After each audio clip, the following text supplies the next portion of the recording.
Et retour sur le plateau de 24 ans en Alsace, Brigitte Kahn de l'association Regard d'enfants est notre invitée. Brigitte, on est ravi de vous accueillir. Bonsoir. Voilà, je sais que vous auriez dû être à la manifestation qui a actuellement Antisémitisme Stop. On rappelle, et vous l'avez vu dans le JT, ces tombes profanées sur le cimetière de Quatzenheim. Quand on s'occupe autant d'enfants, comme vous le faites dans Regard d'enfants, quand ce sont les valeurs humanistes qui sont portées, quelle est votre réaction quand vous voyez ces profanations encore C'est aujourd'hui? juste horrible.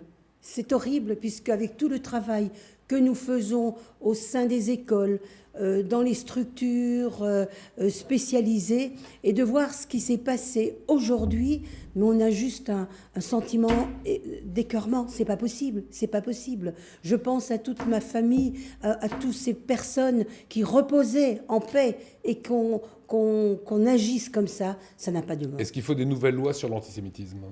Oui, il faut agir. Il faut vraiment agir.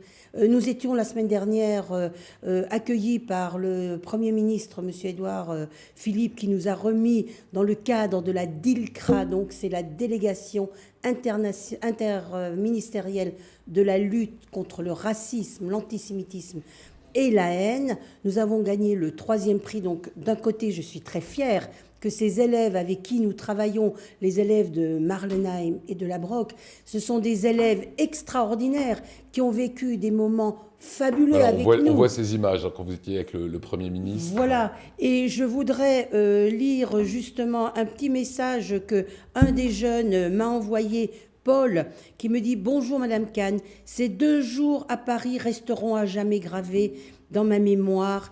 Je suis heureux d'avoir pu y participer. J'ai vécu quelque chose d'unique et de touchant, entendu des discours poignants et fait des rencontres exceptionnelles. J'ai pu aussi constater que l'antisémitisme était encore très présent. Les actes commis juste avant notre venue à Paris montrent l'importance d'actions comme celle du Jardin de la mémoire et des droits de l'homme de Roto. Je souhaite enfin vous remercier, vous et particulièrement, et l'association Regard d'enfants, pour votre travail formidable, sans qu'elle, tout cela n'aurait pas pu être possible. La base, c'est l'éducation pour les plus jeunes. Ça passe obligatoirement par là. C'est absolument essentiel pour leur expliquer la tolérance. Mais c'est évident, c'est évident. Donc l'association a mis sur pied des jeux comme Respecto, des jeux comme Basta. Basta, le harcèlement scolaire n'est pas un jeu, c'est quelque chose de sérieux. Nous créons des activités, nous jouons avec les jeunes, mais nous ne jouons pas vraiment. Nous jouons pour leur faire découvrir les droits de l'homme. Nous leur faisons découvrir ce que c'est les valeurs de la démocratie, le mot respect, tolérance, vivre ensemble, aller vers l'autre. Et c'est pourquoi nous avons créé à Roto le Jardin de la mémoire et des droits de l'homme. Alors Tom Ungerer était le parrain de Regard d'enfants, Tom Ungerer qui nous a quittés il y a quelques jours. Et je me souviens, Regard d'enfants, je vous ai rencontré il y a une dizaine d'années, et vous m'avez dit, il y a un jardin que des jeunes ont créé, venez le voir. Donc j'étais venu, effectivement, ce sont des projets pédagogiques que vous faites, où vous dites à des jeunes, créez un jardin, le jardin de votre imagination, qui deviendra un lieu d'échange, mais qui est en fait un réel jardin. Vous investissez un lieu. Expliquez-nous ce concept. Alors, nous travaillons avec ce qu'on appelle la société civile, aussi bien des écoles maternelles. Je vous dis bien des écoles maternelles, dès le jeune âge, les primaires, le collège, le lycée. Et nous travaillons avec des EHPAD, les jeunes qui sont dans des personnes handicapées comme l'ARAM, le Sonnenhof, la Page. Et nous leur expliquons ce que c'est les droits de vivre, les droits de l'homme. Et ensemble, on conçoit un jardin. Qu'est-ce qu'il peut y avoir dans un jardin? Eh bien, un arbre. Un arbre, pour se retrouver autour d'un arbre. Cueillir une pomme, par exemple.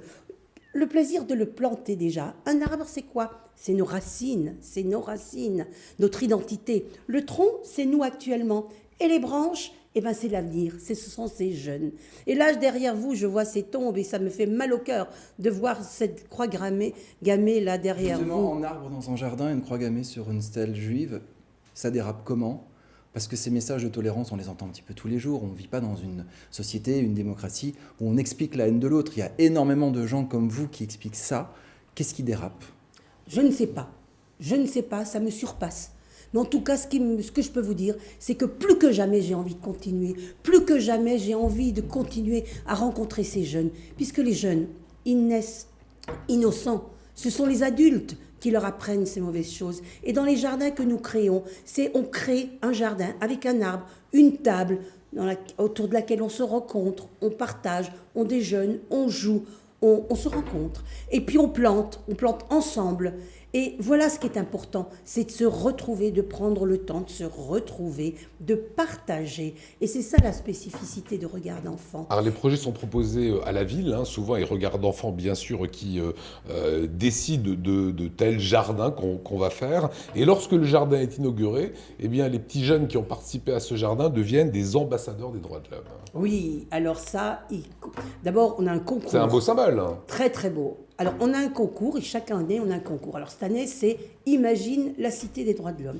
Et là, je dois dire que nous commençons à recevoir des productions des jeunes, et il y a un jury. Cette année, la présidente du jury, c'est Madame la secrétaire générale adjointe du Conseil de l'Europe, Madame Battaini Dragoni, et ces jeunes qui sont primés reçoivent un diplôme, et ils sont nommés ambassadeurs des droits de l'homme. Voilà.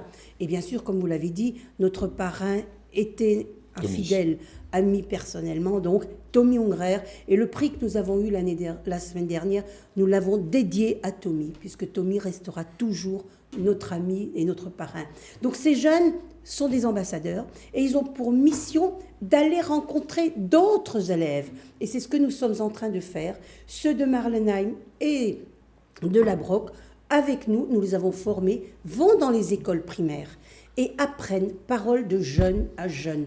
C'est pas moi avec mes paroles qui va sensibiliser les jeunes du CP ou du CM1, CE2, du primaire. Ce sont les jeunes qui parlent aux jeunes. Et ces ambassadeurs ont une mission. Ça existe depuis 10 ans. 10 ans. C'est l'association Regard d'enfant. Il y a le site qui va s'afficher, c'est en .org, www.regardenfant.org.